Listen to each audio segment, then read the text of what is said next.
Sos, nagsiselos ka lang yata eh. Hayaan mo iyan si Kuya Brian na mag-enjoy. Gusto na nga nila mommy na mag-asawa na iyan eh kaya pabayaan mo siya. Huwag mo na lang pansinin, narinig kong sambit ni Sir G. na kaagad na ikinasimangot ni Fiona. Sino? Iyong Grace na iyon? Yuck! Ang cheap! Kukuha na rin lang ng babaeng gusto ipalit kay Ate Nicole. Doon pa sa malantod, naiinis na sagot ni Ma'am Fiona. Halata talaga sa boses niya ang disgusto sa babaeng nakita niya kanina sa pool. May mga ganitong issue din pala ang mga mayayaman. Marami pang napag-usapan ang magkapatid bago nagpaalam si Sir J. Narinig ko pang nabangit niya kay Ma'am Fiona na malilate daw ng uwi at hindi na makakasabay sa pagkain ng dinner. Ipinagkibit balikat lang naman iyon ni Ma'am Fiona at niyaya niya na ako sa loob ng kanyang silid. Iyon nga lang pagkapasok namin sa loob ng silid nito, nagulat na lang ako nang ibigay niya sa akin ang isang luggage na punong-puno ng mga damit na hindi niya na daw ginagamit. Sa akin na lang daw total, mukhang magkasing size lang naman daw kami kaysa naman itapon niya. Sure po kayo Ma'am Fiona? Akin na po lahat ito, gulat kong bigkas habang titig na titig sa mga damit na bigay niya sa akin. Actually, hindi lang naman damit ang laman ng luggage, kundi may mga pampaganda din. May mga sabon, lotions at ilang mga pampahid sa mukha. Nga! Sa iyo na iyan. Marami pa akong gustong ibigay sa iyo, kaya lang hindi pa ako masyadong nakapaghalungkat eh, nakangiting sagot niya sa akin. Hindi naman ako makapaniwala. Hindi po ba magagalit ang mommy at daddy mo nito ma'am? Saka ang dami po. Baka hindi ko din ito magagamit lahat, bigkas ko naman. Magagamit mo iyan. Sure ako. Saka, nabangit kaya ni Manang Alda sa akin na wala kang dala na kahit na isang damit dahil tumakas ka lang sa inyo. Sige na sa iyo na lahat iyan, nakangiti niyang sagot kaya naman wala na akong choice pa kundi tangapin na lang. Tinulungan niya pa nga akong bitbitin patungo sa servants' quarter ang mga gamit na bigay niya sa akin. Ako naman sobrang tuwang-tuwa. First time ko din kasi sa tanang buhay ko na magkaroon ng ganito kagagandang gamit. Naging maayos naman ang mga sumunod na araw ng buhay ko. Tuluyan nang naging panatag ang loob ko sa bagong buhay meron ako. Although, patuloy pa rin akong dinadalaw ng mga panaginip at bangungot ng nakaraan pinilit kong labanan iyon. Naghilom na ang mga sugat at mga pasa pero habang buhay ko, sigurong dadalhin sa isip at puso ko ang mga masasakit na karanasan ko sa buhay. Manang, kaya ko na pong magtrabaho, isang umaga bigkas ko kay Manang habang naghahanda ito palabas ng kwarto. Talagang inagahan ko din ang aking gising dahil gusto kong sumabay sa kanya sa paglabas. Wala pa namang sinasabi sila Madam Trixie na mag-uumpisa ka na. Saka, sigurado kang kaya mo na talaga? Nagtatakang tanong ni Manang. Nakangiti naman akong tumango. Tapos ko na pong inumin lahat ng mga gamot na reseta ng doktor, ay ayos na po ako Manang. Isa pa, naboboard na po talaga ako eh. Saka, nahihiya na din po ako kina Madam. Wala na po kasi akong ginagawa araw-araw kundi ang humilata at kumain, kaagad kong sambit. Napansin kong natigilan ito sabay tango. Okay sige. Bahala ka. Pero bago iyan, sumama ka muna sa akin. Tulong ka muna sa mga pwedeng gawin at mamaya kakausapin natin si Madam Trixie kung saan kanya i-assign, nakangiting sagot niya sa akin. Excited naman akong tumango at kaagad na naghanda. Dahil wala pa namang binibigay na uniform sila Madam sa akin, nagpa siya akong magsuot ng pajama at maluwang na blouse. Laking tuwa ko dahil tama nga ang sinabi ni Ma'am Fiona sa akin noon. Nakapag nagtatagal daw sa kanila ang isang kasambahay, pumuputi daw talaga at ito na ngayon ang nangyayari sa akin. Salamat talaga sa cream na reseta ng doktor ko at wala nang bakas na bugbog ang aking mukha at barso. Meron man pero sa bandang likod ko na lang at pigi. Pero umaasa ko na matatanggal din iyon pagdating ng araw. Masayang sumama na nga ako kay Manang palabas ng aming servants' quarter. Una naming ginawa ay mag-almusal muna kasama ang iba pang mga kasambahay. Sa ilang linggo ko na pagtira ko dito sa bahay de la Fuente, halos kilala ko na silang lahat. Lalo na si Mela na palagi kong nakakusap tuwing oras ng pahinga nito. Mag-uumpisa ka na daw. Saan ka ma-a-assign? Tanong ni Mela sa akin, habang humihigop kami ng kapel. Isa sa pinakagusto ko dito sa bahay na ito ay malaya naming nakakain ang lahat ng nais namin. Never na din akong nakakaramdam ng gutom unlike before, kaya masasabi ko na nagkakalaman na din ako sa halos isang buwan kong pagtira dito. Hindi ko pa alam eh. Kakasuapin ko pa mamaya si Madam kung saan ako ma-assign, nakangiti kong sagot kay Melay. Napatango naman ito at itinuloy na ang pagkain. Pagkapatapos namin kumain, ibinulong sa akin ni Manang Alda na nasa dining area daw ang buong pamilya. Kumakain daw ng agahan kaya abangan ko daw si Madam na matapos silang kumain saka ko kakausapin. Baka daw kasi bigla itong umalis ng bahay lalo na at nakabihis daw. Wala akong choice kundi ang matyagang maghintay sa kusina habang hinihintay na matapos kumain ang mga amo ko. Mukhang hindi pa talaga yata ako pwedeng mag-umpisa magtrabaho hangat hindi ko pa nakakausap ulit si Madam. Kanina pa ako paroon at parito. Sobrang abala ang lahat samantalang heto ako, nakatunga nga at parabang napakabagal ng oras. Yes? Who are you? Paano ka nakapasok? Hindi ko mapigilan ang mapaiktad sa gulat nang marinig ko na may biglang nagsalita sa likuran ko. Wala sa sariling napalingon ako at ganoon na lang ang pamimilog ng mga mata ko nang sumalubong sa aking paningin ang seryosong mukha ni Sir Brian. Yes, si Sir Brian.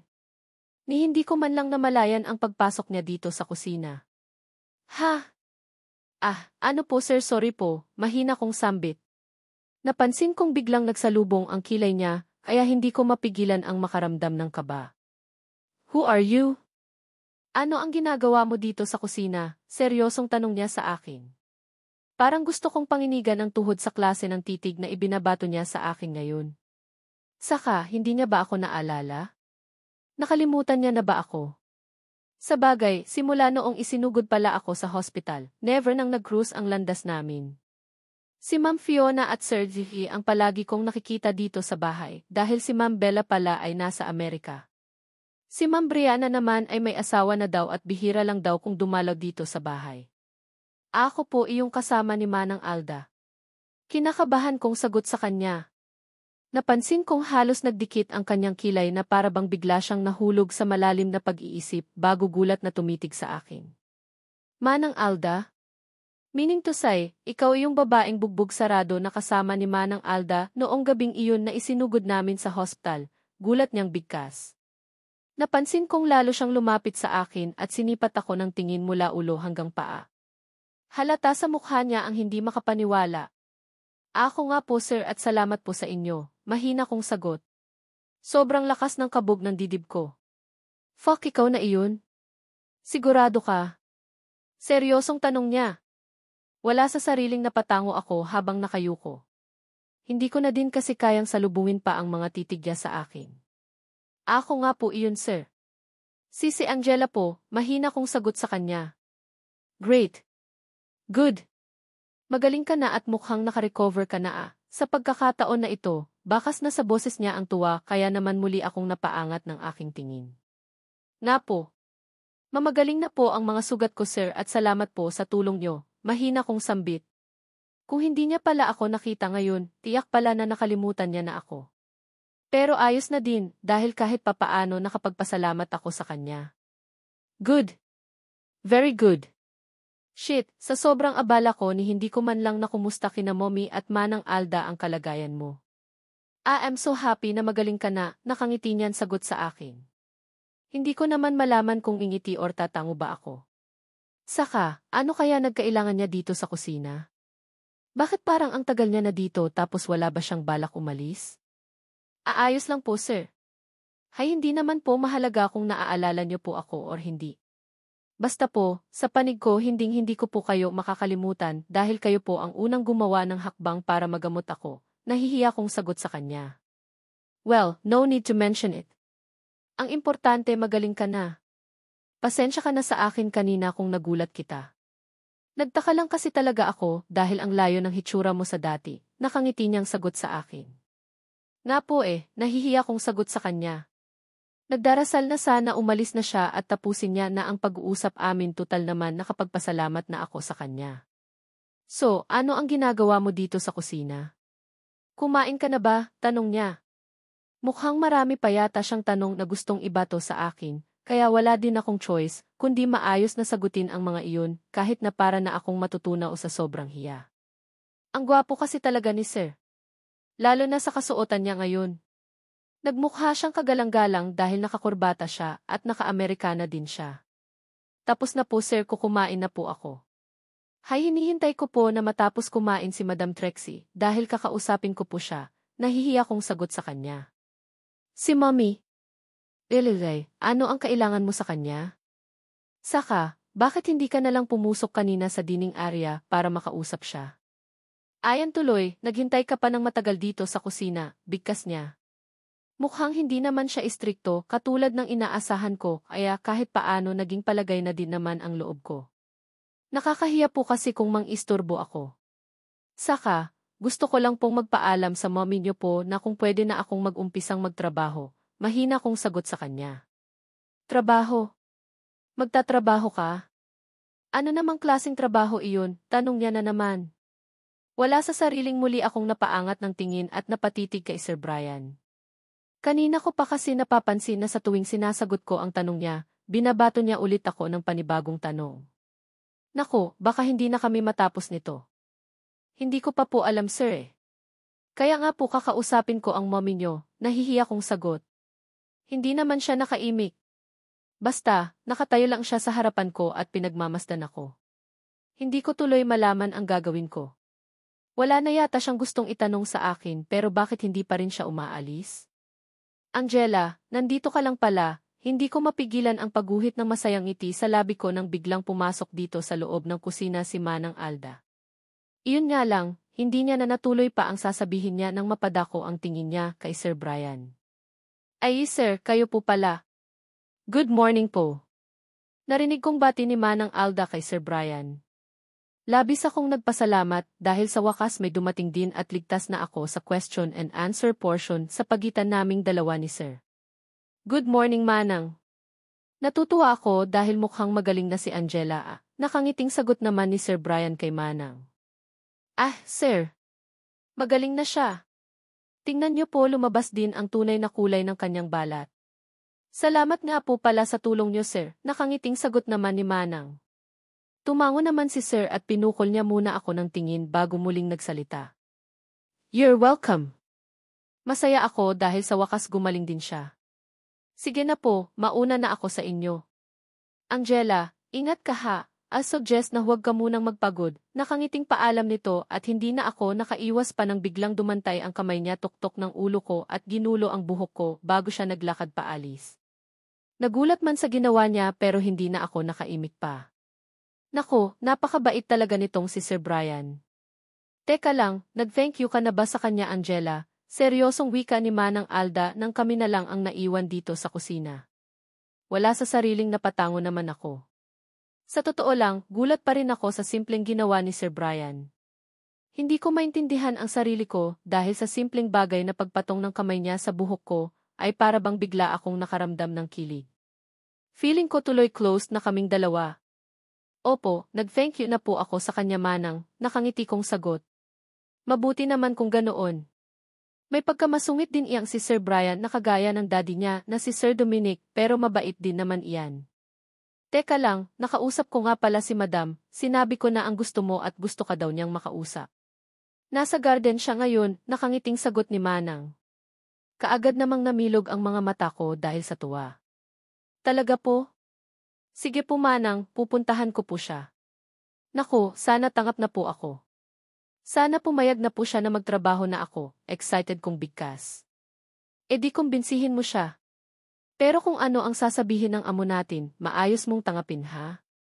Wala naman silang ibang hangad kundi ang kabutihan mo nakangiting sagot ni Manang. Nakangiti naman akong tumango. Sinamahan niya pa nga ako sa garden at naabutan namin si Madam Trixie na nakangiting pinagmamasdan ang mga bulakak na nasa harapan niya. Napakaganda niya talagang tingnan at kung hindi ako nagkakamali, halos kasing edad lang din siya ng nanay ko, pero mas hamak na batang tingnan itong si Madam kumpara sa edad niya. Sa bagay, ganoon talaga siguro ang mga mayayaman at taong walang bisyo. Saka, mas hamak na mas mabait si Madam Trixie kumpara sa lahat. Simula kasi nang dumating ako dito sa bahay nila, hindi ko pa siya nakitang nagalit. Mahinahon din ito kung magsalita. Good morning ma'am, mahina kong bati habang naglalakad palapit kay Madam Trixie. Good morning madam. Nandito na po si Angela, bati naman ni Manang Alda. Natigilan naman si Manang bago nakangiting hinarap ako. Good morning din sa inyo. Sige na Alda, iwan mo na muna kami ni Angela, nakangiting sagot naman ni Madam Trixie, kaya naman mabilis nang tumalima si Manang paalis. Naiwan naman kaming dalawa ni Madam Trixie dito sa garden. So, kumusta ang pakiramdam mo? Ayos ka na ba? Nakangiting tanong ni Madam Trixie sa akin. Sobrang gaan ng boses niya kaya naman kahit paano, palagay din talaga ang kalooban ko sa kanya. Ayos na po ako madam. Salamat po ulit sa tulong niyo, nakangiti kong sagot. Napansin kong tumango-tango ito habang hindi niya inaalis ang pagkakatitig sa aking mukha. Masaya ako na magaling ka na iha. Siya nga pala, gusto mo na daw magtrabaho. Sure ka ba na kaya mo na? Tanong niya. Excited naman akong tumango. Opo. Kaya ko na po ma'am. Kayang-kaya ko na po, nakangiti kong sagot. Ilang taon ka na nga ulit, tanong niya. 17 na po, pero kaya ko na pong magtrabaho madam. Sanay po ako sa trabaho at masipag po ako, nakangiti kong sagot sa kanya. Napakabata mo pa pala. Halos kasing edad ka lang pala ni Iye. Well, hindi naman necessary na magtatrabaho ka dito sa bahay. Pwede kang tulong sa mga gawain dito sa loob ng bahay, pero hindi ko nire-required sa iyo na magtrabaho ka talaga, seryoso niyang sagot sa akin. Hindi ko naman mapigilan ang makaramdam ng lungkot dahil sa sinabi niya. Hindi man hayagang sinabi ni Madam sa akin, pero isa lang ang ipinapahiwatig sa tono ng boses niya. Ayaw niya akong tangapin bilang trabahador sa bahay niya. Bakit po? Sorry po, pero ayaw niyo po ba sa akin? Pigil ko ang sarili kong maiyak na tanong sa kanya. Natatakot din akong isipin na baka hinihintay lang nila na gumaling ako ng lubusan at paalisin na nila ako. Saan naman ako pupulutin kung nagaktaon? Wala akong ibang mapuntahan kundi dito lang. Of course not. Paanong ayaw namin sa iyo? Huwag mong isipin ang tungkol sa bagay na iyan, Angela.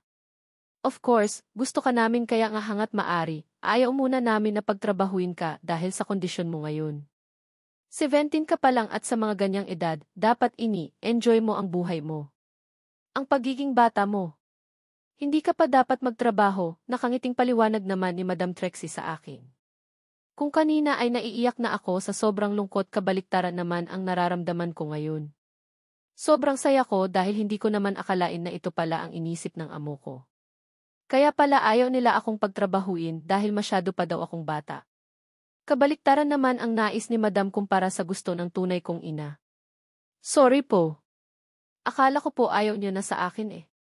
Kaya lang naman po gusto ko nang magtrabaho dahil baka mapalayas na ako dito. Wala na po kasi akong ibang ginawa kundi ang tumunga nga eh, nahihiya kong sagot sa kanya. Huwag mong isipin ang tungkol sa bagay na iyan, Angela. Palagi mong tandaan na hindi na iba ang turing namin sa iyo. Kapag nasa tamang edad ka na, papayagan ka na namin na magtrabaho pero sa ngayon, mag-enjoy ka muna. Isipin mo na lang na nagbabakasyon ka dito sa bahay, nakangiti niyang sagot. Kahit na nahihiya wala na akong magagawa pa kundi ang tumango na lang. Pero sa kaloob-looban ng puso ko, simula ngayong araw wala na akong balak na huwag magkikilos. Tutulong ako sa mga gawaing bahay kahit na sa maliit na paraan. Para naman hindi masyadong nakakahiya. Sige na, paalis ako ngayon. Kapag may mga kailangan ka, huwag kang mahiya na lapitan ako at kausapin, nakangiting muling bigkas ni Madam. Nahihiya naman akong tumango. Salamat po, nahihiya kong bigkas at dahan-dahan na naglakad paalis. Kaya lang, bago pa ako nakalayo sa kanya, narinig ko naman ang mahina niyang pagtawag sa pangalan ko. Sandali Angela, tawag niya sa akin kaya nakangiti akong mabilis na lumingon. Ang mabuti pa sumama ka na lang muna sa akin ngayon. Aalis nga pala kami ni Fiona, kaya sumama ka, nakangiting pagyayaya niya sa akin. Kaagad namang namilog ang mga mata ko sa gulat. Talaga po? Isasama niyo po ako, tuwang-tuwa kong bigkas. Nakangiti naman siyang tumango. Yes, sumama ka na lang pala sa amin para hindi ka maboard. Sige na, magbihis ka na. Pagkatapos mong magbihis puntahan mo na si Fiona sa silid niya. Okay, nakangiti niyang sagot sa akin. Tuwang-tuwa naman akong tumango. Magaan sa kalooban ko na naglakad ako pabalik ng servants' quarter. Naligo ako at naghanap ng komportableng damit na maisusuot. Hindi lang naman mga pambahay na damit ang ibinigay sa akin ni Ma'am Fiona at may mga nahalong maong pants at blouse kaya iyon na din ang pinili kong suotin. Tama ang sinabi ni Ma'am Fiona sa akin, magkasing katawan lang kami kaya sumakto sa akin ang fitted jeans na tinirnuhan ko ng itim na blouse. Sa paa naman, isinuot ko na din ang flat sandals na bigay din ni Ma'am Fiona sa akin. Mabuti na lang talaga at binigyan ako ng mga damit ni Ma'am Fiona, kung hindi baka wala kong maisusuot ngayon. Abat parang may lakad ka ah. Kasalukuyan ko nang tinatali ang mahaba kong buhok dito sa harap ng salamin nang biglang dumating si Manang Alda. Niyaya po ako ni Madam na sumama sa kanila ni Ma'am Fiona na lumabas Manang, nakangiti kong sagot. Talaga? E di mabuti. Teka lang, nasabi mo na kay Madam kung ano ang pakay mo, tanong niya. Opo, nasabi ko na po. Sabi niya pwede naman daw akong magtabaho, kaya lang hintayin ko pa daw muna na tumuntong ako sa tamang edad, nalulungkot ko namang sagoti. Talaga? Abat mabuti naman kung ganoon. Alam ko na ito ang mangyayari kaya hayaan mo na lang ang desisyon nila Madam. Hindi talaga iyan sila tumatanggap ng mga minor de edad, nakangiting sagot ni Manang. Paano po kaya iyan Manang, kakadaisisiete ko pa lang po, matagal pa po akong mag-18, sagot ko naman. Nako, wag mo nang isipin ang tungkol sa bagay na iyan. Tagal ng panahon na wala kang ginawa kundi ang magtrabaho, ito na ang chance mo na makapagpahinga muna, nakangiting sagot naman ni Manang sa akin. Wala sa sariling malalim akong napabuntong hininga habang sinisipat ko ng tingin ang sarili kong reflection sa salamin. Sa bagay, basta bahala na. Kapag boring ako tutulong-tulong na lang din siguro ako sa mga trabaho dito sa bahay.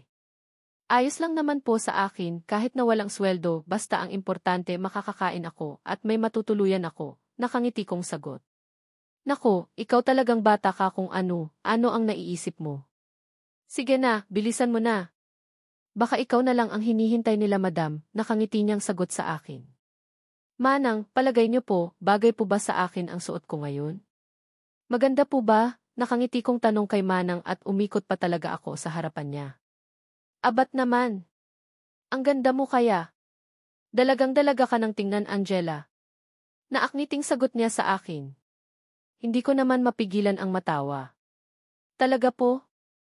Alam niyo po first time kong nakasuot ng ganito kagandang damit at ganito pala ang pakiramdam. Feeling ko nga po ang ganda-ganda ko, nakangiti kong sagot sa kanya. Natawa naman si Manang. Sasama ka sa amin? Talaga? Nakangiting tanong sa akin ni Ma'am Fiona pagkapasok ko dito sa loob ng kanyang silid. Nakabihis na din naman siya at naglalagay na lang ng make-up sa kanyang mukha. Sinabi sa akin ng mommy mo na sama daw ako. Teka lang, saan ba tayo pupunta? Nakangiti kong tanong kay Ma'am Fiona. Wala sa sariling inilibot ko ang tingin sa paligid ng kanyang silid at nang mapansin ko na hindi niya pa naayos ang kanyang higaan ay mabilis akong naglakad patungo doon. Kalat-kalat pa ang kanyang mga beddings at hindi pa natutupi ang mga ginamit niyang kumot. Dinampot ko ang unan at inayos. Uumpisa na din akong tupiin ang kanyang kumot nang magsalita si Ma'am Fiona. Ano ang ginagawa mo? Puno ng pagtatakang tanong niya sa akin. Inaayos ang higaan mo habang aayos ka, nakangiti kong sagot sa kanya. Huwag na. Ano ka ba? May mag-aayos naman yan sagot niya naman sa akin. Wala sa sariling napatitig ako sa kanya at hindi ko mapigilan ang makaramdam ng kaba nang mapansin ko na para bang hindi siya masaya sa ginagawa ko. Huwag kang magalit sa akin. Promise sanay ako sa mga ganitong bagay kaya haayan mo na ako, nakangiti kong sagot sa kanya. Basta. Huwag mo nang gawing iyan. Hindi mo trabaho iyan para iligpit ang mga kalat ko. Teka lang, halika dito. Ang mabuti pa, maglagay ka din ng pampaganda sa mukha mo. Para pareho tayong maganda mamaya, bigkas niya kaya natigilan ako. Binitiwan ko ang hawak kong kumot at naglakad palapit sa kanya. Naku, wag na. Hindi ako sanay sa mga ganyan, tanggi ko. Kung ganoon masanay ka na.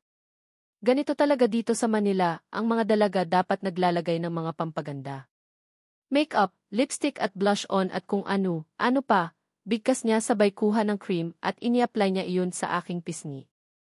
Hinayaan ko na lang siya dahil mukhang alam niya naman ang ginagawa niya Look at yourself. Di ba ang ganda kapag naka-makeup, tuwang-tuwa na bigkas ni Fiona pagkatapos niyang lagyan ng kung ano-ano ang mukha ko. Wala sa sariling napaharap ako sa salamin at hindi ko mapigilan ang mapangiti. Tama siya. Ang ganda ko nga. Malayong-malayo na sa dati kong hitsura. Pagkatapos mag-ayos ni Ma'am Fiona, sabay na kaming lumabas ng kwarto at naglakad patungo sa parking area. Pagdating namin ng kotse, hindi namin akalain pareho na naghihintay na pala sa amin si Madam Trixie. "Ready-an ba kayo?" Nakangiting tanong niya sa amin.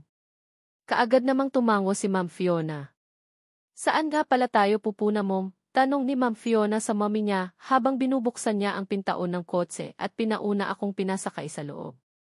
Pumwesto ako sa pinakalikuran at sumunod naman sa akin si Ma'am Fiona. Talagang tumabi pa siya sa akin gayong ang laki naman sana ng kotse na ito. Sa dentist, nakangiting sagot ni Madam Trixie sa tanong ng anak niya. "What po?" "Sa dentist." "Bakit doon?" "Akala ko sa mall," kaagad na protesta ni Ma'am Fiona. "Matagal ka nang hindi nakapagpa-cleaning kaya umayos ka," seryosong sagot ni Madam Trixie sa anak niya. Pigil ko naman ang sarili ko na matawa, lalo na nang mapansin ko ang hayagang pagsimangot ni Ma'am Fiona. "Malinis pa naman ang ngipin ko eh." "Bakit doon pa kasi?" Sagot niya na naman sa mommy niya pero kaagad naman siyang sinaway. "Hey! Tumigil ka ha! Ang arte mo talaga." Saway ni Madam kaya naman kaagad ding nanahimik si Ma'am Fiona. Buong bayahe nakasimangot ito na para bang hindi siya natutuwa sa lugar na pupuntahan namin. Pagdating namin ng dental clinic kaagad na isinalang si Ma'am Fiona. Lilinisan daw ang ngipin nito pero nagulat na lang ako nang biglang tawagin ang pangalan ko ng isang staff dahil ako na daw ang susunod. Wala sa sariling napatitig ako kay Madam Trixie na noon ay ngiting-ngiti. "Nandito na din lang tayo kaya patingnan mo na din iyang ngipin mo," bigkas ni Madam sa akin. Hindi ko naman mapigilan ang makaramdam ng nerbiyos. First time ko ito kaya naman hindi ko malaman kung ano ang gagawin nila sa akin. Iyon nga lang, dahil nahihiya akong humindi, wala akong choice kundi ang maging sunod-sunuran na lang. Wala naman daw sira ang ngipin ko pero kailangan daw ng masinsinang paglilinis.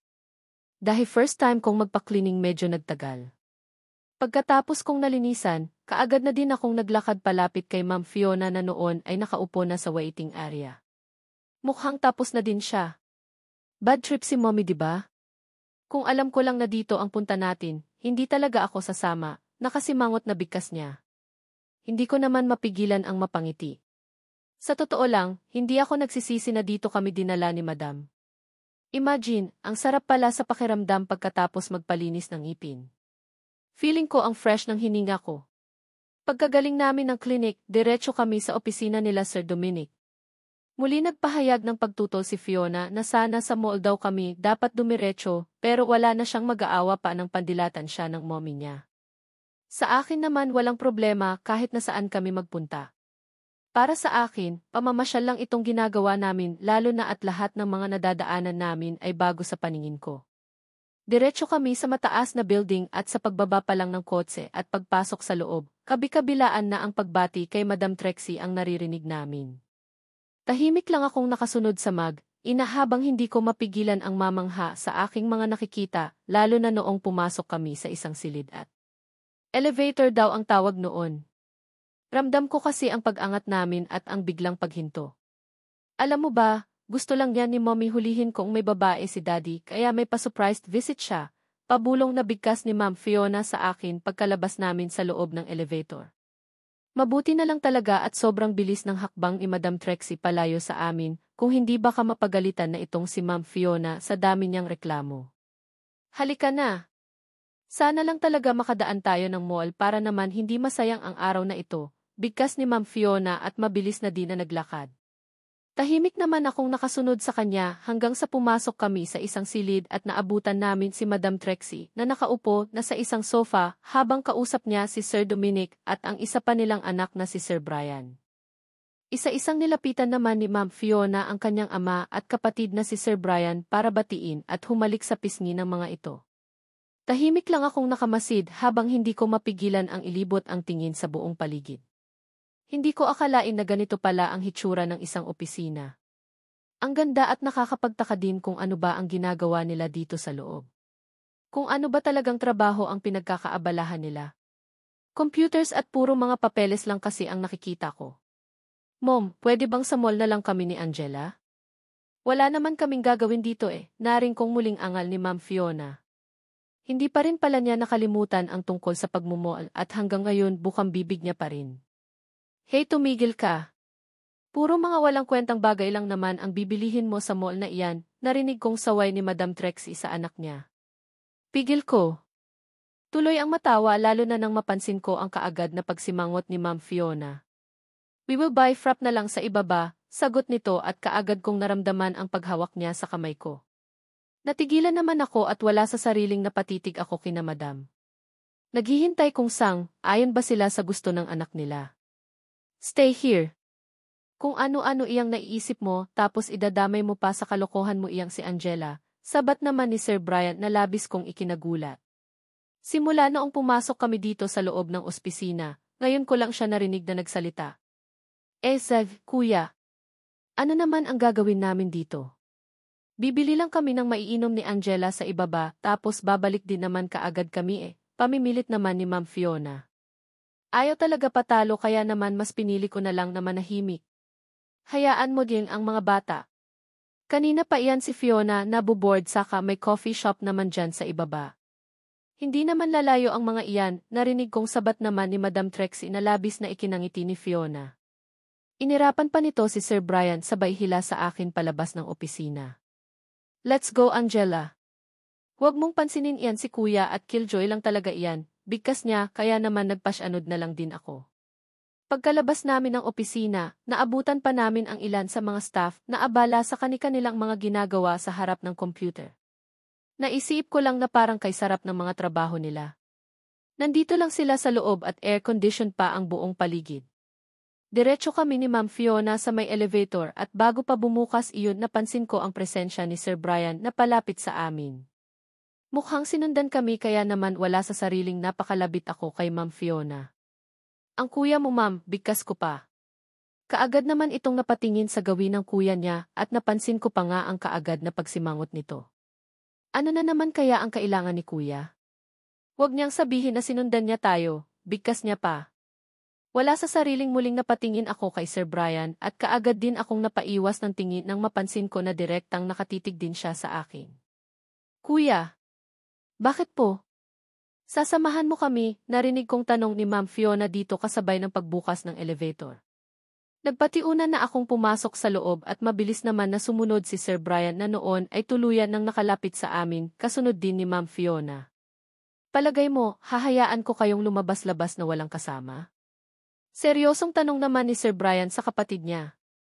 Samantalang ako naman ay pilit lang na nagbibingi-bingihan. Kunwari wala akong narinig habang nakatigilid lang at nakatitig sa sahig ng elevator. Nailang akong may iba kaming kasama ni Ma'am Fiona.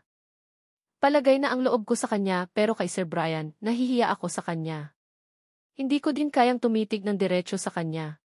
Para kasing nakakaramdam ako ng nerbiyos na hindi ko maintindihan. Okay ka lang ba Angela? Kanina ka pa hindi nagsasalita, hindi ko mapigilang mapaangat ng tingin nang marinig ko na nagsalita si Sir Brian. Saglit akong napasulyap sa kanya bago nahihiyang umiti. Naku, ayos lang po ako sir.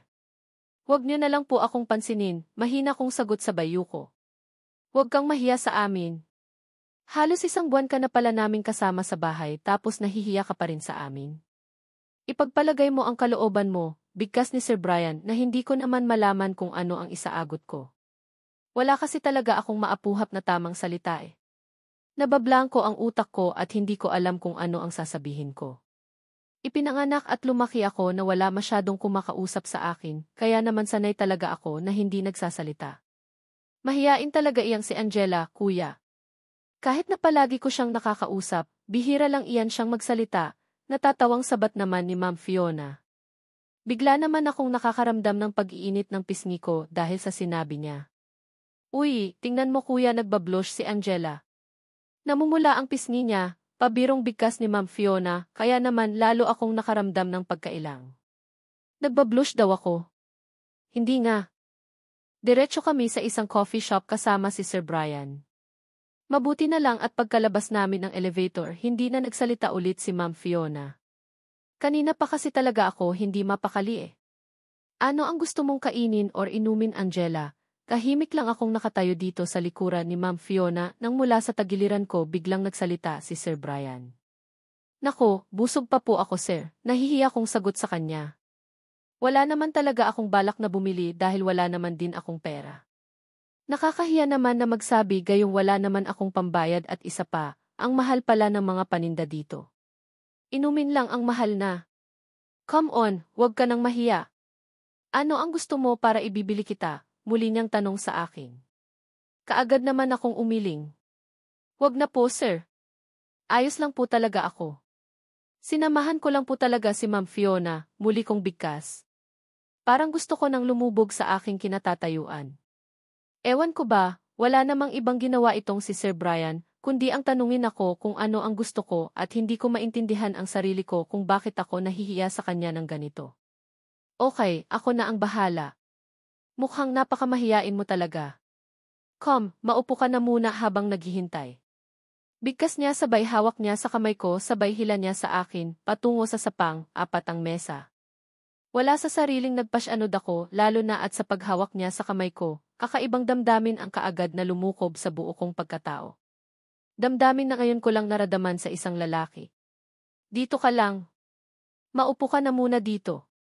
Since hindi ka makapag-decide kung ano ang gusto mo, ako na ang bahala sa pwede mong kainin, nakangiti niyang bigkas at ipinaghila niya pa talaga ako ng maupuan ko. Wala na akong nagawa pa kundi ang maupo na lang habang hindi ako makatingin ng diretso sa kanya. Grabe, sino kaya siya? Bakit kaya ganoon na lang pag-care sa kanya ni Sir Brian? Sa pag-alis ni Sir Brian at diretso siya sa counter, boses ng nag-uusap ng dalawang babae ang narinig ko. Wala sa sariling napabaling ang tingin ko sa gawin nila at kitang-kita ko ang dalawang babae na parehong nakatitig sa akin. Muli akong nag-iwas ng tingin sa kanila sa takot na baka tarayan nila ako. Pero in fairness, maganda siya. Ang ganda ng mga mata niya, bigkas ng isa pa. Pigil ko naman ang sarili na mapangiti. Kauna-unahang pagkakataon, may ibang tao din pala ang naka-appreciate sa beauty ko. Sa bagay, kahit ako napapansin ko din naman ang pagbabago ng sarili ko. Effective kasi talaga ang mga cream at pampaganda na binibigay sa akin ni Ma'am Fiona. Hay na din ako bilad sa araw kaya naman lumalabas na din talaga ang tunay na kulay ng aking balat. Angela, nakausap ko na si Kuya. Siya na lang daw ang bahalang umorder ng para sa iyo. Wala sa sariling napaangat ako ng tingin at hindi ko mapigilan ang pagguhit ng ngiti sa labi ko nang sumalubong sa paningin ko ang nakangiting mukha ni Ma'am Fiona. Mukhang wala na siyang tantrums ngayon eh. Siya na daw ang bahala. Nakangiti kong sagot. Great.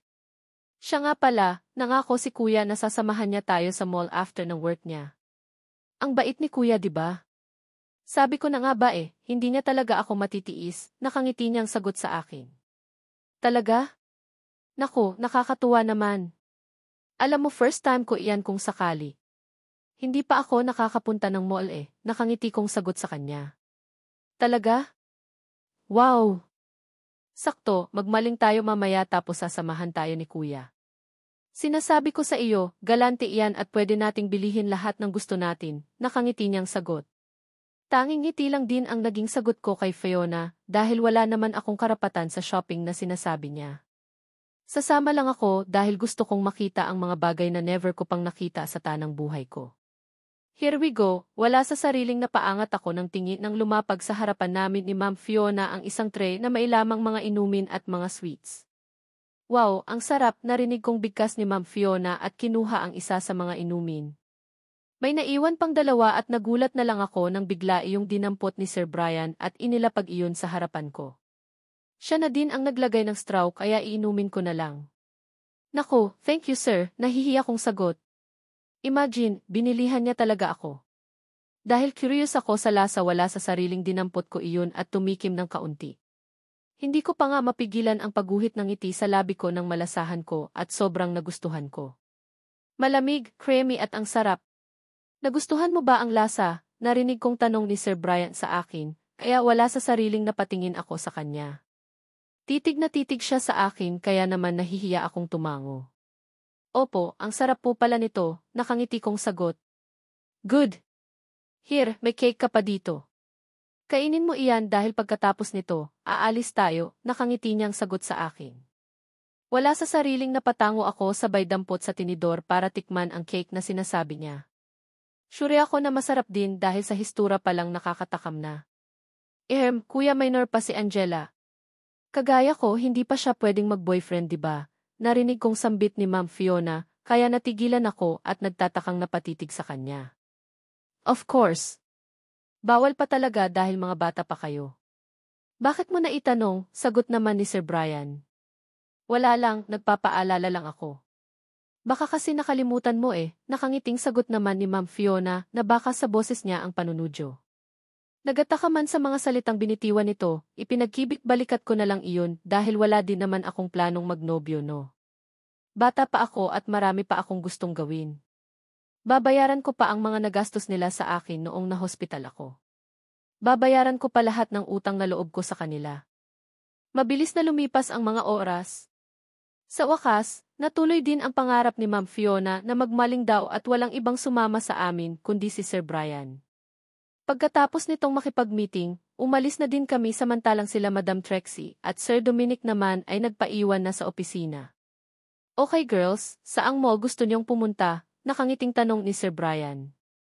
Siya ang nagmamaneho samantalang katabi niya si Ma'am Fiona at nandito naman ako sa likod. Tahimik na nakamasid sa dinadaanan namin.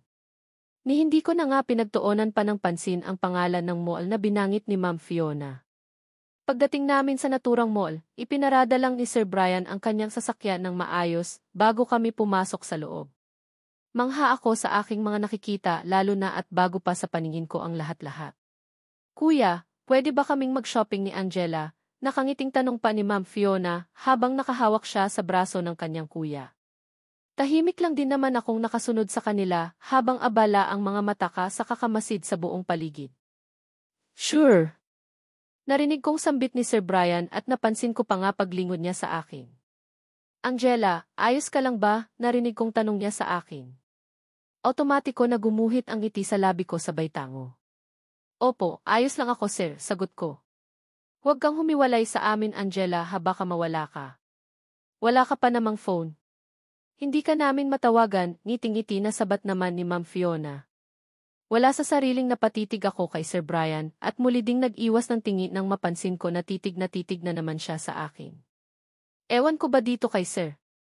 Ilang beses ko na siyang nahuhuli na nakatitig sa akin at ako naman, heto na ilang. Sobrang nahihiya pa rin kasi ako talaga sa kanya. Gusto mo ng phone? Nakangiting tanong niya sa akin na labis kong ikinagulat. Dali-dali naman akong umiling. Naku, hindi po sir.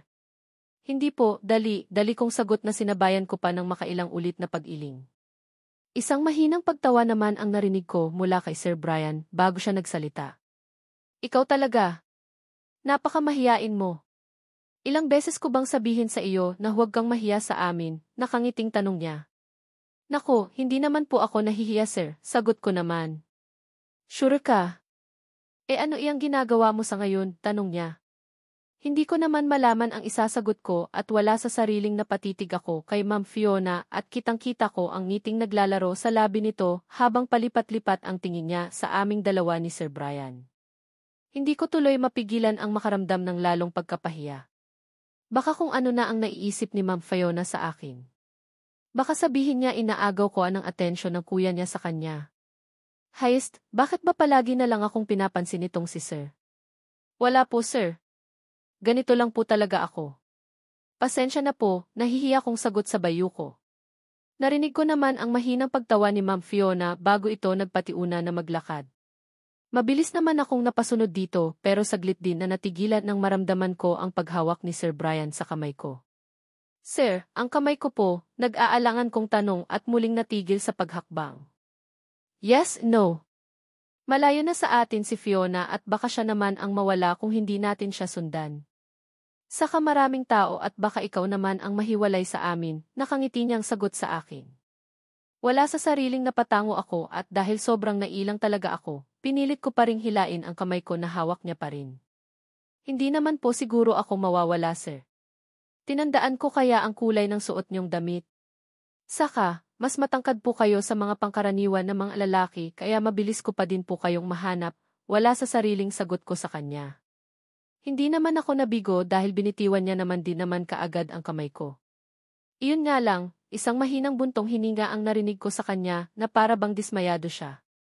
Hindi ko na lang pinansin at nagpatuloy na lang din akong sundan si Ma'am Fiona habang tahimik pa ding nakaagapay sa akin sa paglalakad. Pumasok sa isang boutique si Ma'am Fiona kaya kaagad namin siyang sinundan. Pagkapasok sa loob, hindi ko naman malaman ang gagawin ko. Lalo na at napansin ko na nag-uumpisa ng tumingin-tingi ng mga gusto niya yatang bibilihin si Ma'am Fiona. May gusto ka ba? Pumili ka. Baka may magustuhan ka, muling bigkas ni Sir Brian. Nasa tabi ko siya ulit na para bang ayaw niya akong iwan imbes na ang kapatid niya ang kanyang asikasuhin.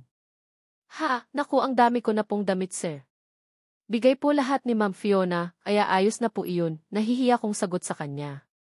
Iba naman iyong bigay at iba naman iyong ikaw ang pumili ng naayon sa gusto mo. Sige na nandito tayo sa mall para makapag-shopping, hindi iyong manonood ka lang kung ano ang ginagawa ng kapatid kong iyan, nakangiti niyang sagot sa akin. May kinuha siyang item na naka-hanger at iniabot niya sa akin pero mabilis akong umiling para tumanggi. Nakakahiya. Mababait sila at walang duda doon pero ayaw kong i-take advantage ang kabaitang iyon. Ayos lang po talaga ako sir. Wag na po, nahihiya kong sagot habang hindi makatingin ng diretso sa kanya. Napapaisip tuloy ako ngayon, ano ba ang nangyayari dito kay Sir Brian, bakit parang ang kulit niya at bakit hindi siya umaalis sa tabi ko? Tahimik lang akong nakamasid kay Ma'am Fiona habang abala lang ito sa kakapili ng mga gusto niya yatang bilihin. Si Sir Brian naman, nagsawa na yata sa kakapilit sa akin at nanahimik na din siya sa tabi ko habang abala siya sa kakapindot sa kanyang cellphone. Mabuti na lang talaga at may maupuan dito sa shop na ito dahil kung wala baka kanina pa ako nangawit sa kakahintay kay Ma'am Fiona. Grabe ang dami niyang nakuhang mga gustong bilihin tapos parang wala pa yata siyang balak na tumigil. Saka medyo matagal na din pala kami sa shop na ito dahil mainit na ang puwet ko sa kakaupo eh. Miss, patingin nga ako ng mga sandals na iyan, narinig kong sambit ni Sir Brian. Wala sa sariling napabaling ang tingin ko sa kanya at mula sa pagkakaupo, tumayo siya at naglakad patungo sa isang istante. Sinipat niya ng tingin ang mga nakadiplay at kumuha ng isa at muling naglakad pabalik sa akin. Tears eye this one. I think kasya sa iyo ito, nakangiti niyang bigkas. Nagulat naman ako. Akala ko talaga tapos na ang pamimilit niya pero heto na naman siya. Mukhang gusto niya talaga na pati ako mabilihan din. Ayos pa naman po itong suot ko sir. Wag na po, nahihiya kong sagot. Tama na iyang kakatangi Angela. Bigkas niya at naupo pa talaga siya sa may paanan ko at nagulat na lang ako nang hawakan niya ang paa ko. At siya pa talaga ang kusang nagtanggal sa suot kong sandals at ipinalit niya ang nakuha niyang sandals sa istante. Kung pwede nga lang nakusa na akong maglaho sa kinaupuan ko dahil sa sobrang hiya, ginawa ko na sana. Lalo na at napansin kong may ibang nakatitig sa ginagawa ni Sir Brian ngayon. Size 7 ka, nakangiti niyang tanong sa akin. Hindi ko naman malaman kung tatango or hindi ako dahil hindi din naman ako aware kung ano ang ibig niyang sabihin. Basta lahat ng bigay sa akin ni Ma'am Fiona na sapin sa paa, kasya din naman sa akin. Size 7 ito miss. Bigyan mo siya nito at ng dalawa pa na nasa display, nakangiting utos ni Sir Brian na labis kong ikinagulat. Sir hindi ko naman po kailangan ang mga iyan protesta ko pa. Ayaw kong tanggihan mo pa ako. Nag-effort na nga ako tapos ayaw ka pa ba, nakangiti niyang sagot sa akin. Bakit po? Bakit ang bait niyo po sa akin, nagtataka kong tanong sa kanya. Bakit? Well, siguro dahil maganda ka, nakangiti niyang sagot sa akin at muling tumayo at naglakad patungo sa sales lady. Pagkatapos niyang makausap ang sales lady nilapitan na nito ang kanyang kapatid na para bang wala ng balak na lumabas pa dito sa shop. Hindi pa rin yata tapos magsukat. Dahil naawat na din si Sir Brian si Ma'am Fiona, kaagad na din naman siyang nagbayad. Binayaran niya lahat ng mga napiling bilihin ni Ma'am Fiona. Hindi na ako nagtataka pa kung bakit sobrang daming damit nitong si Ma'am Fiona dahil kung makapamili pala ito halos bultuhan. Kaya pala ang dami niyang ibinigay sa akin noong nakaraan. Gabi na saan niyo gustong kumain? Tanong ni Sir Brian habang naglalakad kami. Dami ng mga pinamili ni Ma'am Fiona ang dami naming bitbit. Hindi naman mabigat kaya ayos lang. Gusto ko sa dati kuya, nakangiting sagot ni Ma'am Fiona. Napansin kong tumitig sa akin si Sir pero nag-iwas lang ako ng tingin sa kanya. Okay, mauna ka na doon at umorder ka na ng makakain para mapabilis tayo. Ihatid lang namin ni Angela sa sasakyan itong mga pinamili mo, sagot naman ni Sir Brian sa kapatid niya. Wala lang din naman sa akin ang ganoong suggestions at isa pa mukhang kabisado naman ni Ma'am Fiona ang mall na ito. Ako itong hindi pwedeng humiwalay sa isa sa kanila at baka mawala ako.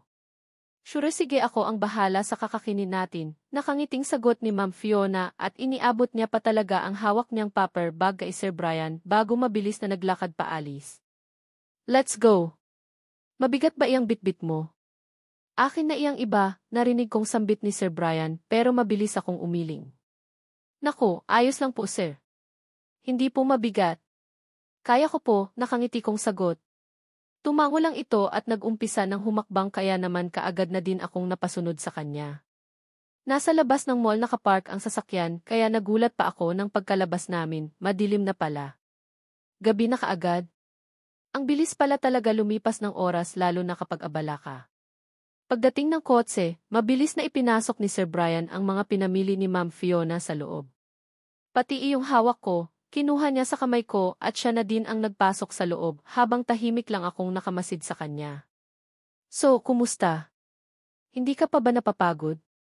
Nakangiti niyang tanong sa akin pagkatapos niyang ipinasok lahat ng mga bitbit namin sa loob ng kotse. Nakangiti naman akong umiling. Hindi po sir. Nakakatuwa nga po dahil first time ko dito sa ganitong lugar, nakangiti kong sagot. Talaga? Well, mabuti na lang pala naisipan nitong kapatid ko na mamasyal ngayon. Hayaan mo kapag may mga ganitong pasyalan, isasama kita, nakangiti niyang sagot sa akin, sabay sulyap sa suot niyang relo. Medyo matagal ang serving ng pagkain sa resto na iyon. Let's go! Mamaya na natin puntahan ang kapatid kong iyon. May dadaanan lang tayo, nakangiti niyang bigkas sabay hawak niya sa kamay ko. Hindi naman ako nakapalag lalo na at parabang normal na lang kay Sir Brian na hawak-hawakan niya ako sa aking kamay. Ano po ang ginagawa natin dito? Wala sa sariling tanong ko kay Sir Brian habang nakatitig ako sa mga cellphone na nasa harapan ko. Imbes kasi napuntahan namin si Ma'am Fiona sa restaurant dahil tiyak ako na hinihintay na kami nito, sa ibang parte ng mall naman ako dinala nitong si Sir Brian. Sa lugar kung saan puro tindahan ng mga cellphone ang nakikita ko. Sa tanang buhay ko, hindi pa ako nagkakaroon at nakahawak ng phone. Wala naman kasi talaga akong ginawa sa tanang buhay ko, kundi ang magtrabaho at wala akong kamalay-malay sa kung ano ang uso at itong offer ni Sir Brian na bilihan niya daw ako ng phone, sobra na yata. Masyado nang nakakahiya. Mamili ka. Nabangit kanina ni Fiona na wala kang phone at ngayong nakakalabas ka na at meron ka din nito para kapag mawala ka, mabilis ka namin makontak. Nakangiting sagot ni Sir Brian. Naku, promise po. Hindi po ako mawawala sir. Hindi ko na po kailangan ang mga iyan kasi hindi ko naman po alam kung paano gamitin iyan, kaagad kong sagot sa kanya. Umaasa na huwag na sana niyang ituloy ang kung anuman ang balak niya. Sa pagkakataon ito, ayaw kong tanggihan mo ang nais ko. Gusto kong bilhan ka ng phone and that is final. Kung natatakot ka dahil hindi mo alam kung paano gamitin, willing naman akong turuan ka. Willing kong turuan ka sa lahat ng mga bagay na hindi mo pa alam kung paano gawin at gamitin, nakangiti niyang bigkas habang titig na titig siya sa mga mata ko. Hindi ko naman malaman kung ano ang isasagot ko. Bigla ko kasing naramdaman ang pagkabog ng dibdib ko. Kayo po, nahihiya kong sagot. Bakti ba napakabata mo pa? But don't worry, willing naman akong maghintay ng tamang panahon Sa ngayong, enjoy mo muna ang pagiging minor mo. Nandito lang ako at ako ang bahala sa iyo, nakangiting bigkas niya. Nagtataka kong tanong sa kanya pero hindi niya na ako pinansin pa. Kinawayan niya na kasi ang isa sa mga staff na mabilis na din namang naglakad palapit sa amin. Nag-usat sila at hinayaan ko na lang hanggang sa niyaya kaming maupo malapit sa may payment area. Muli kong naramdaman ang paghawak ni Sir sa kamay ko at iginiay ako patungo doon. Mabilis lang naman ang anging transactions. Pagkatapos bayaran ang naturang phone, mabilis na din naman kaming umalis. Sa resto na lang daw namin i-set up dahil tiyak na naghihintay na sa amin si Ma'am Fiona. Habang naglalakad kami patungo sa restaurant kung saan naghihintay sa amin si Ma'am Fiona, hindi na talaga binigitiwan ni Sir Brian ang kamay ko. Para bang takot siya na baka mawala ako kung makahawak siya sa akin eh. Nahihiya na nga ako sa mga tingin na ipinupukol sa amin ng aming mga nakakasalubong. Baka kung ano ang isipin nila. Baka nga iniisip nila na mga jowa kami. Sa naisip kong iyon, bigla akong nakaramdam ng pag-iinit ng aking pisngi. Hayst, kung ano-ano ang tumatakbo sa isipan ko. 17 pa lang ako at bawal pa akong mag-isip ng tungkol sa mga jowa-jowa na iyan. Sadyang mabait lang talaga si Sir Brian kaya ganito niya ako kung itrato. Pagdating namin sa restaurant, nagtaka pa ako dahil nadatnan namin si Ma'am Fiona na may mga kausap na sa mesa. Pasimple kong hinila ang kamay ko na hawak pa rin ni Sir Brian habang naglalakad kami palapit sa kanila. Nandito na pala si Kuya narinig kong sambit ni Ma'am Fiona. Kaagad namang lumingon sa gawin namin ang kausap ni Ma'am Fiona at kaagad na sumalubong sa paningin ko ang hindi familiar na mukha ng dalawang tao. Isang babae at isang lalaki. Pinsan, kumusta? Mukhang huli na kami sa balita. Sino iyang kasama mo? Nakangiting bati ng lalaki kay Sir Brian. Wala sa sariling napatitig ako dito bago ko inilipat ang tingin ko sa magandang babaeng kasama nito. Ano ang ginagawa niyo dito? Narinig kong tanong ni Sir Brian sa kanila. Wala sa sariling napatitig ako kay Ma'am Fiona nang ngiting-ngiti sabay hawak sa kamay ko. Saan kayo nakarating ni Kuya? Ang tagal niyo ha, nakangiting bulong niya pa sa akin. Hindi naman ako nakasagot. Well, mamaya mo nasagutin iyan. Ipapakilala muna kita kay Ate Nicole, muling bigkas ni Ma'am Fiona. Wala sa sariling napatitig ako sa Ate Nicole na tinutukoy niya at hindi ko mapigilan ang humanga dahil sa angkin nitong ganda. Kung hindi ako maaring magkamali, siya din iyong Nicole na tinutukoy minsan sa akin ni Ma'am Fiona na crush daw ni Sir Brian na naging asawa ng pinsan nilang si Sir Kobe. Kaya naman pala ang ganda naman kasi pala talaga.